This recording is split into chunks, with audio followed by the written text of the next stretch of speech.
Team Blood. Once the excitement abated, my first rational thought after playing Wii Sports for the first time was, holy crap, I can't wait for a new Mario Tennis. And then it never came. And my next thought was, well, what the f*** happened? Fast forward a few years, and Nintendo finally seems poised to address one of their biggest recent letdowns, the sudden deterioration of Mario sports games. Forget the Square Enix stuff, forget the utterly average Super Sluggers, forget the mediocre mixes. Camelot is here to revitalize the plumber's athletic career with Mario Tennis Open. They should have pushed him a little harder.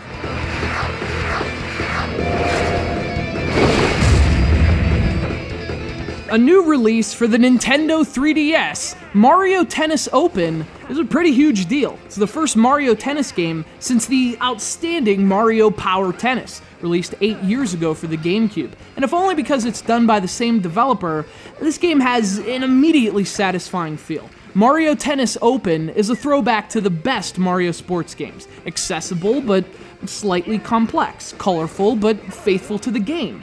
The catch is, it's also great, but slightly disappointing. The game plays exactly like you remember. It forces you through a tutorial at the beginning, the first of many additions to make things more accessible, but if you've played Mario Power Tennis, you won't need it. Mario Tennis Open is really the same expertly balanced game of arcade tennis at its core.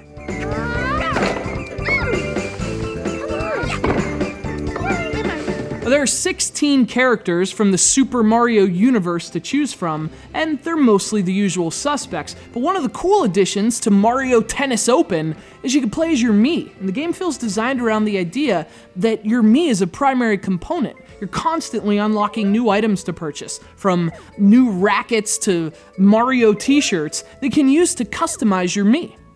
And it's a lot of fun to tinker with, but the system has a few problems. First, the items can only be used on your Mii, and it'd be great if you could customize other characters as well. And two, it's kind of confusing to figure out what impact those items will have. The customization process also serves to upgrade your Mii, but the game doesn't make clear what the benefits of Mario wristbands are, aside from looking badass.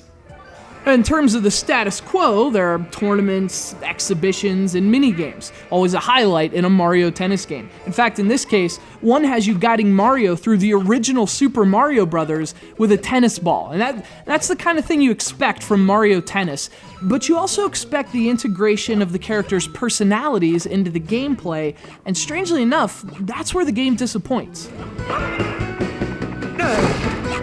38. One of the highlights of Mario Power Tennis was the individuality of the characters. Each one had special powers that referenced their own games. Each one felt different from the others. But in Mario Tennis Open, not exactly the case. The game's power-ups are shared. They're just panels on the court. And the differences between characters are a bit less pronounced. It gives Mario Tennis Open a more streamlined and even realistic feel, but it also feels slightly less Mario. But even so, it's easily the best Mario sports game since Mario Strikers Charged, and the first one since to have that addictive feel these spin-offs were known for.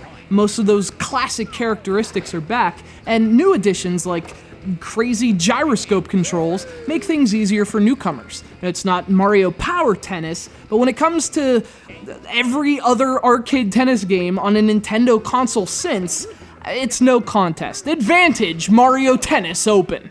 And better late than never.